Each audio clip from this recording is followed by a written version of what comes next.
नमस्कार, प्रॉपर्टी 24 में आप सभी का स्वागत है। मैं हूं प्रीति सिंह रघुनंदन। सबसे पहले देखते हैं अहम खबरें।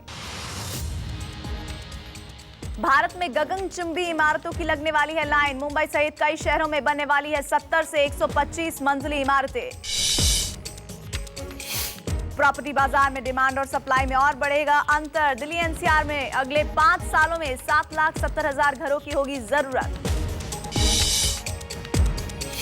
होम लोन लेते समय कुछ बातों की सावधानी बरतने से हो सकता है आपको फायदा। ज्यादा बैंकों से संपर्क में रहने पर मिल सकती है छूट। और दिल्ली एनसीआर में प्रॉपर्टी में निवेश करने के हैं कई बेहतरीन ऑप्शंस।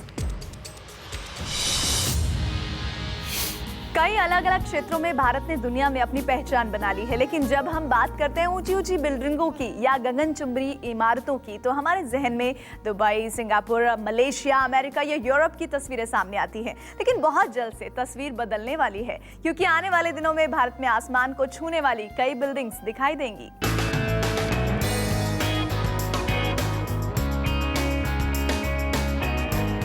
भारत बहुत जल्द हाई राइज कंस्ट्रक्शन के क्षेत्र में एक नया मुकाम हासिल करने जा रहा है। अगले कुछ सालों में भारत में भी विदेशों जैसी ऊंची ऊंची इमारतें देखने को मिलेंगी।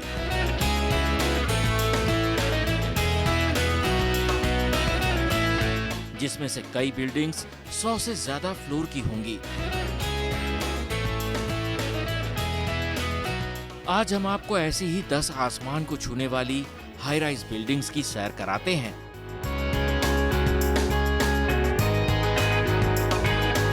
जो आने वाले दिनों में भारत की तस्वीर बदलने वाली हैं। अगर बात करें भारत में बनने वाली सबसे ऊंची इमारत की, तो ये बनने जा रही है हमारी आर्थिक राजधानी मुंबई में। इंडिया टावर के नाम से बनने वाली इस बिल्डिंग की ऊंचाई लगभग 2362 फुट होगी, जिसमें 125 मंजिलों का निर्माण किया जाएगा। डीबी रियल्टी इस बिल्डिंग को बना रही है। हालांकि अभी इस प्रोजेक्ट पर किसी कारणवश रोक लगा दी गई है, लेकिन अगर ये प्रोजेक्ट पूरा होता है तो ये भारत में बनने वाली सबसे ऊंची इमारत होगी। अब बात करते हैं भारत में बनने वाली दूसरी सबसे ऊंची इमारत की। लैंको हिल्स सिग्नेचर टावर के नाम से हैदराबाद में बनने वाली इस इमारत की ऊंचाई होगी 2067 फुट, जिसमें कुल मिलाकर 114 मंजिलें होंगी और जल्द ही इस प्रोजेक्ट पर काम शुरू होने वाला है।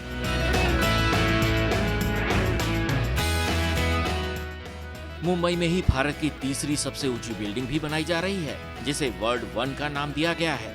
इस प्रोजेक्ट पर काम शुरू हो चुका है। इस इमारत की ऊंचाई होगी 1450 फुट, जिसमें 117 मंजिलें बनाई जाएंगी।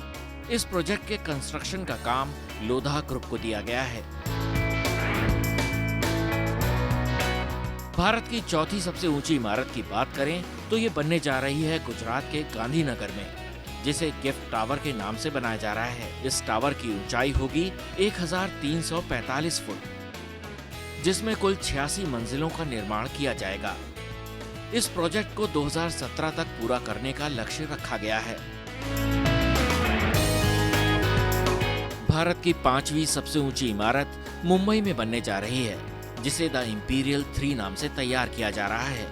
इसकी ऊंचाई 1312 फुट होगी और इसमें 116 मंजिलों का निर्माण किया जाएगा।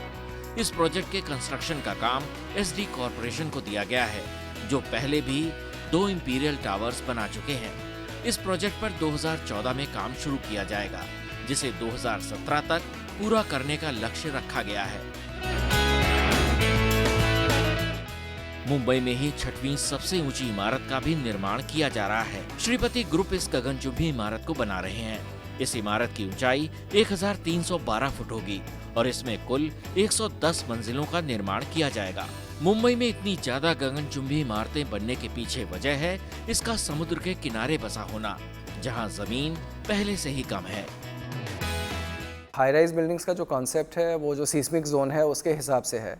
अब यूजुअली क्या होता है कि समुद्र के किनारे जो शहर होते हैं वहाँ पे वो काफ़ी सेफ़ सीस्मिक जोन्स में होते हैं, वहाँ पे भूकंप आने की जो संभावना है वो कम होती है, इसीलिए वहाँ पे आप ज़्यादा ऊंची इमारतें देखते हैं। अब जैसे दिल्ली एनसीआर है या गुड़गांव है, इनका जो सीस्मिक जोन है वो थोड़ा हाई लेवल का है।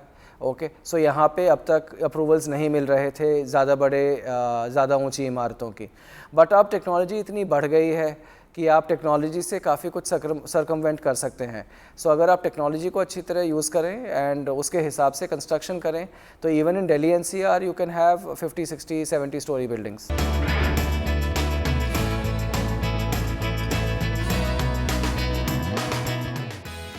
आसमान को छूने वाली इमारतों के मामले में दिल्ली एनसीआर भी अब पीछे नहीं रहने वाला। दिल्ली से सटे नोएडा में वेव इंफ्राटेक बना रहा है भारत की 7वीं सबसे ऊंची इमारत, जिसे वेव सिटी आइकॉनिक टावर के नाम से बनाया जा रहा है। इसकी ऊंचाई 1312 फुट होगी और इसमें 100 मंजिलों का निर्माण किया जाएगा।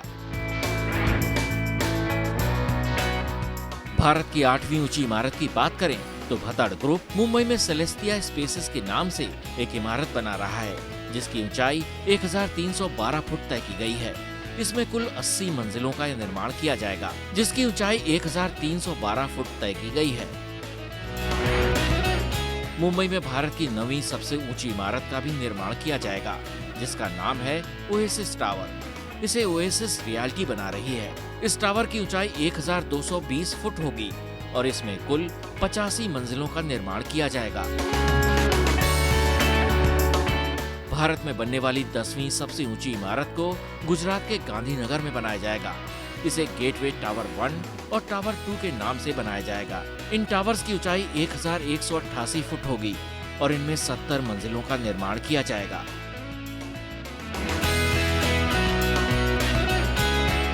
सावन कुमार के साथ Rajiv Ranjan, news 24, Delhi. Real estate projects में तेजी, मास्टर प्लान में छूट और सरकारी हाउसिंग स्कीमों के बावजूद आने वाले दिनों में दिल्ली एनसीआर में घरों की कमी बनी रहेगी और घरों की कमी का मतलब है कीमतों में तेजी।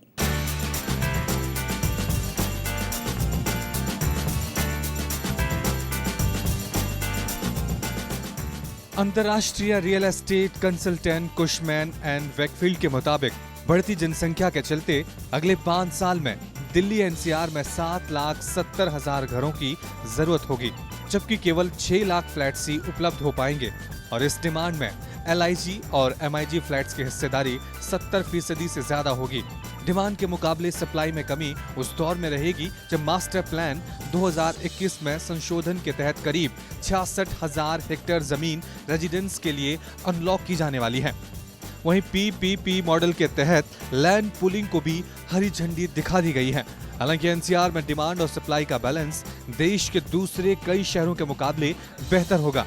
देश के टॉप 8 शहरों में घरों की कुल डिमांड करीब 25 लाख यूनिट होगी, जबकि सप्लाई 45% कम यानी लगभग 13 लाख यूनिट रहेगी। इंडस्ट्री एक्सपर्ट के मुताबिक आने वाले दिनों में गाजियाबाद और नोएडा में अफोर्डेबल सेगमेंट में डिमांड सबसे ज्यादा रहेगी, जबकि गुड़गांव लग्जरी डेस्टिनेशन बना रहेगा। जानकारों का कहना है कि रेगुलेटरी अथॉरिटी और जमीन संबंधी कानून के आने और इंफ्रास्ट्रक्चर ग्रोथ के चलते एनसीआर में डिमांड और सप्लाई का गैप काफी घट सकता है। आपका लैंड एक्विजिशन बिल आ रहा है तो लैंड की सप्लाई कम होने वाली है, ठीक है। खासकर नोएडा, ग्रेटर नोएडा और यमुना, जहां पर 100% सप्लाई गवर्नमेंट के थ्रू होती है, यहाँ पे कोई भी लैंड बिल्डर डायरेक्टली नहीं खरीद सकता और उसका नक्शे, क्योंकि इनका एक्ट ऐसे है। मीन्स गवर्नमेंट लैंड सप्लाई करने की पोजीशन में नहीं होगी आने वाले टाइम में, क्योंकि लैंड एक्वायर नहीं कर पाएगी। टॉप 8 शहरों में से डिमांड और सप्लाई का सबसे बड़ा अंतर पुणे शहर में रहेगा। पुणे में 1,80,000 घरों की डिमांड के मुकाबले सिर्फ 53,000 यूनिटों की ही सप्लाई हो सकेगी। अहमदाबाद में डिमांड सप्लाई का अंतर 65% होगा, जबकि बेंगलुरु में 52%, चेन्नई में 8%, हैदराबाद में 68% का गैप होगा।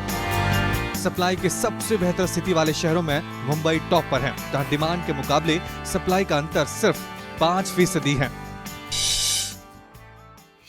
अब शुरू करते हैं सवाल जवाब का सिलसिला। आपके सवालों का जवाब देने के लिए हमारे साथ स्टूडियो में मौजूद हैं पृथ्वी प्रॉप मार्ट के डायरेक्टर अमरदीप चौधरी जी, बहुत बहुत स्वागत है आपका। Thank you. और सबसे पहला सवाल हमें भेजा है मुंबई से गार्गी शर्मा ने। जी पूछिए गार्गी, क्या जानना चाहती हैं आप? मैं आईटी सेक्टर से हूँ। मुंबई से दिल्ली मेरा हाल ही में ट्रांसफ़र हुआ है। मैं एक फ़्लैट अपने के लिए ख़रीदना चाहती हूँ, तो मैं जानना चाहती हूँ नोएडा, ग्रेटर नोएडा, यमुना एक्सप्रेस, इनमें से मेरे लिए कौन सा बेटर ऑप्शन है? गार्गी, अगर आप एनसीआर में अगर खरीदना चाहती हैं तो no doubt if you compare, अगर आपके पास ये तीन ही ऑप्शन हैं, इन तीन ऑप्शन में से ही देख रही हैं कि यमुना एक्सप्रेसवे, गाज़ियाबाद या नोएडा, तो नोएडा सबसे बेहतरीन ऑप्शन रहेगा आपके लिए, प्रोवाइडेड आपका बजट भी 50-60 लाख रुपए कम से कम होना चाहिए नोएडा में घर खरीदने के लिए। चलिए, गार्गी के बाद हमारे एक और दर्शक हैं जो हमारे साथ जुड़े हुए हैं, जिनका नाम रिकल है। कोहिमा, नागालैंड से हमारे साथ जुड़ रहे हैं। रिकल, पूछिए क्या जानना चाहते हैं? गाज़ियाबाद रहने के लिए कैसा है? दूसरी कि मुझे एक घर लेना है NH24 में। सबसे अच्छा प्रोजेक्ट कौन सा है जो 3 साल के अंदर पोजेशन हो जाए? गाज़ियाबाद में अगर आप NH24 में देखना चाह रहे हैं तो NH24 पे 3-4 प्रोजेक्ट हैं, बट लैंडक्राफ्ट हाइट्स एक प्रोजेक्ट है जो ऑलमोस्ट नियर टू कंप्लीशन है, और अगर आप थोड़ा और टाइम वेट कर सकते हैं तो Wave City that will be the best for you. Landcraft में अगर आप 1 साल के अंदर जाना चाहते हैं तो लैंडक्राफ्ट देखिए, अदरवाइज वेव सिटी के अंदर भी आपको एक बहुत अच्छा ऑप्शंस अवेलेबल हैं। पोजीशन 3 साल में चाहते हैं? पोजीशन अगर 3 साल में चाहते हैं तो दोनों ही ऑप्शन अच्छे हैं, वेव या लैंडक्राफ्ट, दोनों में से आप जो ठीक समझे वो देखिए। अमरदीप जी, रिकल ये भी जानना चाहते हैं कि गाज़ियाबाद रहने के लिहाज से कैसा है? रहने के हिसाब से सिक्योरिटी वाइज आप देखिए, इंफ्रास्ट्रक्चर डेवलप हो चुका है कुछ, और जितनी अभी नई इंफ्रास्ट्रक्चर के अनाउंसमेंट हुई हैं गवर्नमेंट के, यूपी गवर्नमेंट ने करी हैं, उसके अनुसार 2-3 साल में it will be one of the best cities and it is very near to Delhi also. चलिए, अगले दर्शक हमारे साथ जुड़ रहे हैं जिनका नाम है माजिद खान, बुलंदशहर, उत्तर प्रदेश से जुड़े हैं। जी माजिद जी, पूछिए क्या जानना चाहते हैं? दिल्ली NCR में 300 स्क्वायर यार्ड का प्लॉट चाहिए था। क्या क्या बजट है, कहाँ मिलेगा? अगर आप कम बजट में चाहते हैं तो मेरे हिसाब से Yamuna expressway will be best for you, जहाँ पे बहुत रीजनेबल अमाउंट में आपको प्लॉट मिल जाएगा। 300 स्क्वायर यार्ड का होगा जी, सभी साइजेस हैं। बजट अराउंड आप मान के चलिए, आप 25,000 रुपये स्क्वायर यार्ड के हिसाब से आपको प्लॉट मिल जाएगा। दूसरा तीसरा कोई ऑप्शन देना चाहें? डिपेंड करता है आप कहाँ पे, मतलब किस बजट आपका, अगर कोई स्पेसिफिक, जनरली जो यमुना एक्सप्रेसवे पे है वो ये रेट चल रहा है 25,000 के आसपास। अगर आप ग्रेटर नोएडा में जाएंगे या नोएडा में जाएंगे तो ये और महंगा होता चला जाएगा। चलिए, उम्मीद करते हैं माजिद जी आपको अपने प्रश्न का उत्तर मिल गया होगा। एक और हमारे साथ दर्शक जुड़ी हैं, गिनी शर्मा दिल्ली से जुड़ रही हैं हमारे साथ। जी पूछे गिनी, क्या जानना चाहती हैं? I'm looking property in Gurgaon, okay, and I have no like fixed budget. I'm open for the budget, but I just like need कि एक अच्छी facilities जहाँ पे मुझे मिले, like luxury facilities.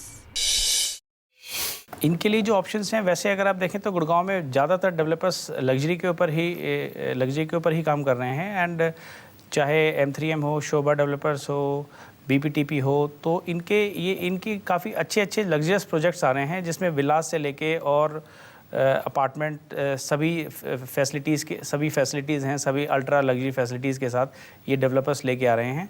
तो मेरे हिसाब से आप जो है शोभा, M3M या BPTP, ये इनमें से कोई भी एक चूज़ कर सकती हैं। इनकी रेंज क्या है, बजट क्या है इनका? रेंज गुड़गांव में जो रेंज 8,000 से लेके और 15,000 रुपये स्क्वायर फीट तक इनकी रेंज है।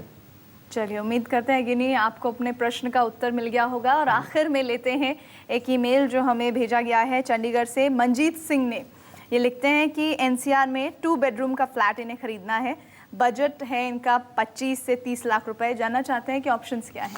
ऑप्शंस 25 से 30 लाख रुपए के ऑप्शंस में NCR में बहुत लिमिटेड चीज़ें रह गई हैं फ़िलहाल, बट स्टिल गाज़ियाबाद में आपको चीज़ें मिल जाएंगी। 25 लाख रुपए में 2 बेडरूम अपार्टमेंट मिल जाएगा। और अगर आप दिल्ली के दूसरी तरफ देखना चाहते हैं तो भिवाड़ी में आपको शायद 25 लाख रुपए में 2 बेडरूम अपार्टमेंट मिल जाए। तो मेरे हिसाब से आपके सिर्फ ये 2 ऑप्शंस हैं, गाज़ियाबाद इस तरफ दिल्ली के, और भिवाड़ी गुड़गांव से आगे। कुछ आप डेवलपर्स के भी नाम स्पेसिफाई करने चाहेंगे? काफ़ी डेवलपर्स हैं। वेव सिटी गाज़ियाबाद में वेव सिटी है, MR है, काफ़ी सारे डेवलपर्स हैं जो गाज़ियाबाद में 25 लाख से 25-30 लाख रुपए के बजट में जो है अफोर्डेबल हाउसिंग्स लेके आ रहे हैं। तो आपके पास 2 ही ऑप्शंस हैं, भिवाड़ी या गाज़ियाबाद 25 लाख रुपए में। चलिए, उम्मीद करते हैं अमरदीप जी ने जो आपको जानकारियां सलाह दी हैं, आप प्रॉपर्टी में अगर इन्वेस्ट करने के बारे में सोच रहे हैं तो आपको बहुत मदद मिलेगी। बहुत बहुत शुक्रिया अमरदीप जी जानकारी के लिए। अगर आपके पास भी है कोई सवाल, देश भर में खरीदना चाहते हैं कहीं भी प्रॉपर्टी और लेना चाहते हैं भरोसेमंद राय, तो आज ही लिख भेजिए अपना सवाल हमारे ईमेल आईडी पर property24@bagnetwork.in पर। फिलहाल लेते हैं एक छोटा सा ब्रेक के बाद दिखाएंगे होम लोन लेते समय किन बातों का रखें ख्याल।